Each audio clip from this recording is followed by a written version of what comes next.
Have you ever stood in a place you've never been to before, yet it felt familiar? Have you ever met someone for the first time but felt as if you had known them forever? A strange moment of déjà vu that whispers to you, as if your soul remembers something that your mind does not. What if I told you that these experiences are not random, that beneath the surface of your everyday life, there is a hidden pattern, one that has shaped your existence for longer than you can imagine? Imagine waking up every morning, living a life filled with struggles, joys, fears, and hopes, only to fall asleep at night and forget it all, just to wake up again and repeat the same story. Now imagine that same process stretched across lifetimes, across centuries. Different bodies, different faces, different places, but always the same soul, caught in an endless loop.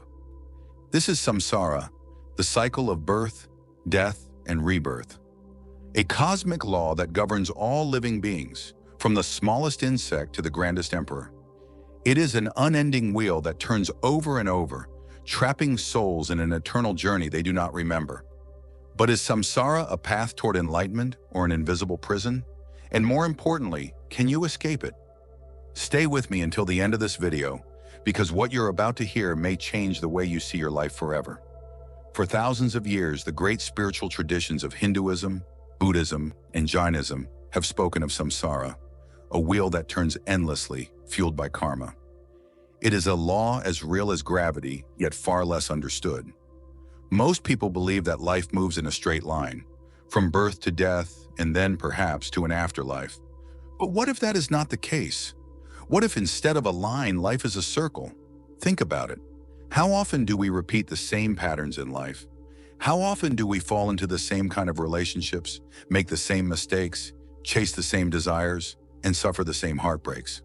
We believe we are learning, growing, moving forward, but in reality, we are simply running in place, repeating the same cycles over and over, just with different faces and different surroundings. Now imagine this pattern stretched beyond this life.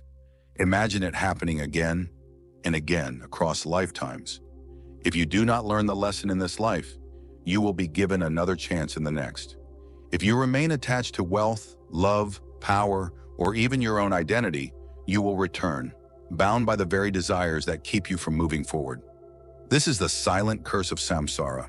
You are not just living this life, you are reliving an echo of countless past lives, with no memory of the ones that came before. But here's the question. Life is a cycle. Shouldn't we eventually get it right? If life is meant to teach us lessons, why do we continue to suffer? Shouldn't we at some point figure it out? Not necessarily. Samsara is not just a cycle of rebirth. It is a cycle of repetition, a cycle of forgetting. A soul trapped in samsara does not remember its past lives. It does not recall the mistakes it has made before.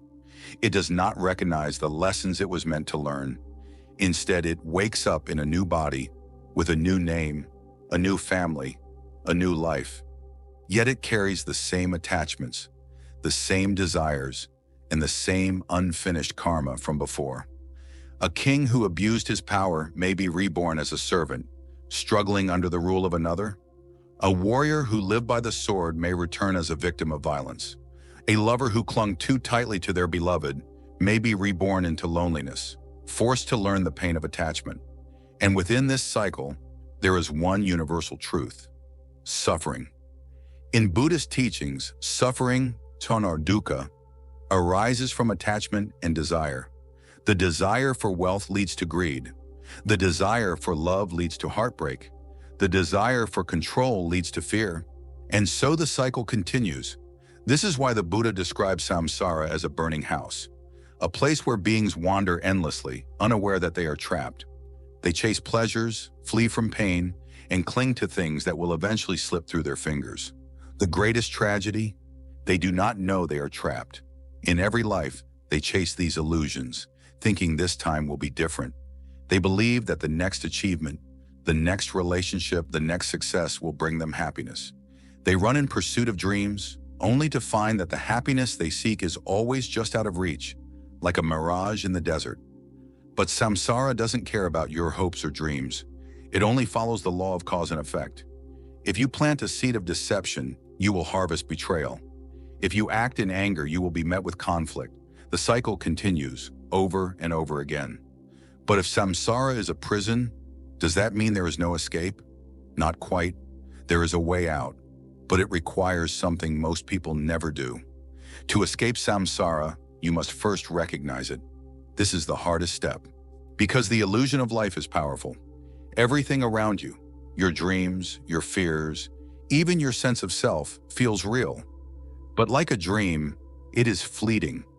A person who is dreaming believes the dream is real until they wake up. And this is the first secret of enlightenment, realizing that you are dreaming. The key to liberation is detachment.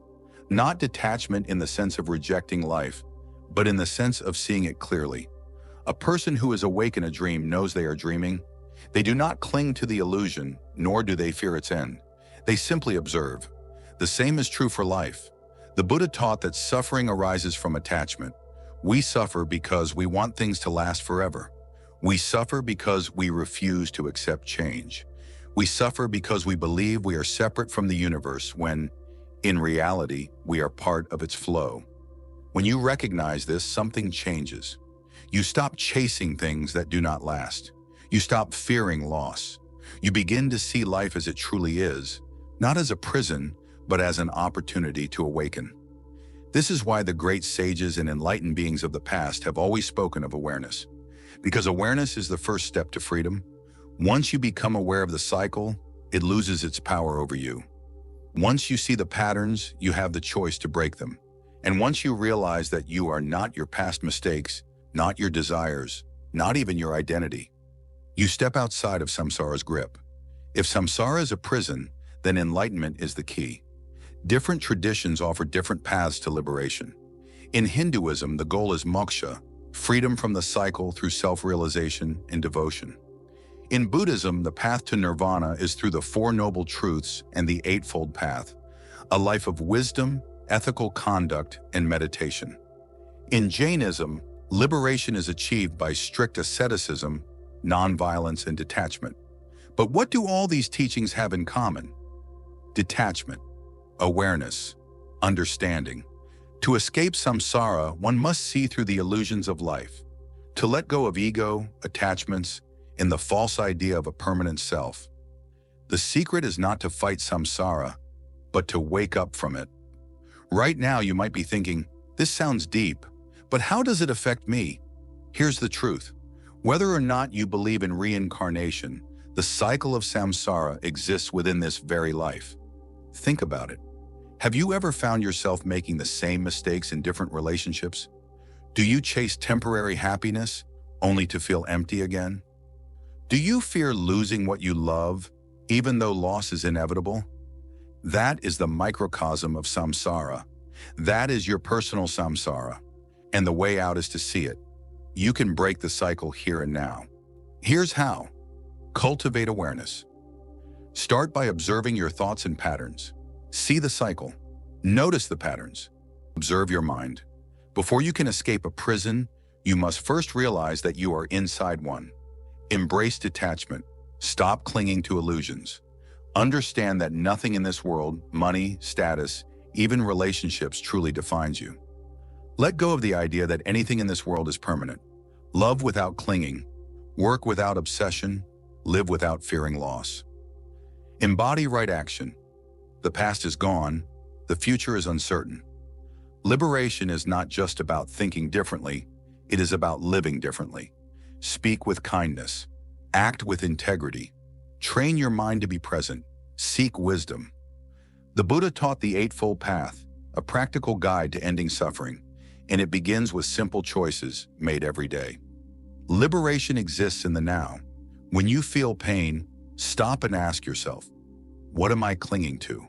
When you feel fear, ask, what am I afraid to lose? When you feel frustration, ask, what illusion am I holding on to? And then let it go, not with force, not with resistance, but with understanding. The moment you do, something incredible happens. The weight lifts, the suffering lessens, the cycle weakens. You are no longer just living, you are awakening. These steps are not mystical ideas. They are practical, real, and immediate. And the moment you begin to apply them, you start stepping out of samsara's grip. One of the greatest stories of breaking samsara is the story of Siddhartha Gautama, the Buddha. Born a prince, he was shielded from suffering by his father, who surrounded him with beauty and luxury. But one day he ventured beyond the palace walls and saw four things that shattered his illusion of reality: a sick man, an old man, a dead man, and a monk meditating in peace. He realized that no amount of wealth could stop pain, no amount of power could stop aging, no amount of love could prevent loss. Determined to find the truth, he left his kingdom behind and wandered for years seeking enlightenment. He studied under great masters, practiced extreme fasting, and endured suffering, but still he did not find the answer. Finally, he sat beneath the Bodhi tree and meditated, vowing not to rise until he understood the nature of life. And then, in the stillness of his mind, it came to him. So now I ask you, if you were to die tonight and be reborn tomorrow, what would you carry with you?